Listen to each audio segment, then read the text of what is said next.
আসসালামু আলাইকুম। স্ক্রিনে যে ছবিগুলো দেখছেন বৈষম্য বিরোধী ছাত্র আন্দোলনের নাহিদ রানা এবং ফাঁসে আর একটা মেয়ে আছে, মেয়েটির নাম এখন আমার মনে নেই। তবে এই ভিডিওর সাথে এই মেয়েটির বৈষম্য বিরোধী ছাত্র নেতার ভিডিওটির সাথে তাদের চেহারার কি মিল আছেন, কারণ আজকে কয়েকদিন যাবৎ দেখতেছি সোশ্যাল মিডিয়াতে এই ভিডিওটি ভাইরাল। তাই আমি মনে করেছি আপনাদের সামনে তুলে ধরি, আসলে কি এই কি বৈষম্য বিরোধীর সেই ছাত্র নেতৃত্ব যারা দিয়েছেন সেই নেত্রী নাকি? আমার মনে হচ্ছে যে এটা সেই নেত্রী না, কারণ এটা অন্য একটা মেয়ে। সে বোঝা যাচ্ছে, আপনারা কি বুঝতে পেরেছেন? হয়তো চেহারার একটু মিল থাকতে পারে, কিন্তু আসলে কিন্তু সেই না। এই ভিডিওটা এখন সোশ্যাল মিডিয়াতে অনেক তলফার চলতেছে। কেউ কেউ বলছে এটা সেই বৈষম্য বিরোধী সেই যারা নেতৃত্ব দিয়েছেন তাদের একজন। আপনি যে এখন ভিডিওটি দেখতেছেন, আপনিও দেখতেছেন সেই ভিডিওর সাথে চেহারার সাথে কোনো মিল আছে কিনা, এবং কি এই মেয়েটি কি সেই বৈষম্য বিরোধীর ছাত্র আন্দোলনে যারা নেতৃত্ব দিয়েছেন তাদের কি একজন? অবশ্যই কমেন্ট বক্সে আপনার কমেন্ট করে যাবেন, আপনার মন্তব্যটি কমেন্টে বলে যাবেন। আমি দেখতে পাচ্ছি তাদের সাথে এই ভিডিওর সাথে এবং এই মেয়ের সাথে কোনো মিল নেই, এটা অন্য একটা মেয়ে। তাই ভিডিওটি আপনাদের সামনে তুলে ধরছি।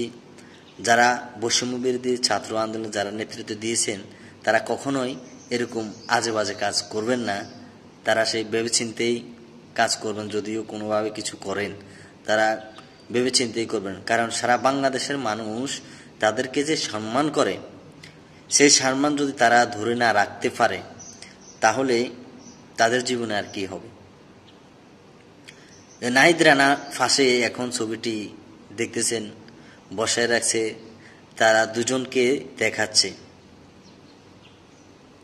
সোশ্যাল মিডিয়ায় তো অনেক ভিডিও আসে এখন বর্তমানে, এআই দিয়ে প্রযুক্তি দিয়ে তৈরি করা হয় এডিট করে, কিন্তু যতই এডিট করবে, ঠিক আছে, এআই দিয়ে বানাবে তৈরি করবে, তার সাথে কোনোদিনও মিল থাকবে না যে যার অরিজিনাল চেহারা, অরিজিনাল যে পেজটার সাথে একটু ডিফারেন্স তো থাকবেই। সেই ডিফারেন্সকে অনেকে আছে এই জিনিসটা দেখে না। অবশ্যই আপনি একটা জিনিস যদি দেখেন, ভালোভাবে জাস্টিফাই করে জিনিসটার মন্তব্য করাই বেটার হবে, কারণ এখন এআই এর যুগ, সবাই এডিট করতে পারে। এখন সবার মোবাইলের হাতে মোবাইল ফোন আছে, প্রযুক্তি আছে, সবাই একটু না একটু পারে। যাই হোক, আপনারা যদি এই ভিডিওর সাথে মেয়ের সাথে বৈষম্য বিরোধী ছাত্র আন্দোলনে যারা নেতৃত্ব দিয়েছেন তাদের যে মেয়েটিকে বলা হচ্ছে, আমার নামটা জানানোর না, অবশ্যই আপনাদের নামটা বলতাম, তাদের সাথে কোনো মিল নেই। যদি আপনি মনে করেন মিল থাকে তাহলে অবশ্যই আপনার মন্তব্য অবশ্যই কমেন্টে বলে যাবেন, যাতে সবাই জানতে পারে, সবাই বুঝতে পারে। আর যদি ভিডিওটি ভালো লাগে পেজটি ফলো করে দিবেন। যারা ইউটিউব থেকে দেখছেন চ্যানেলটি সাবস্ক্রাইব করে পাশেই থাকবেন। ইনশাআল্লাহ ভালো থাকবেন, দেখা হবে পরবর্তীতে ভিডিওতে।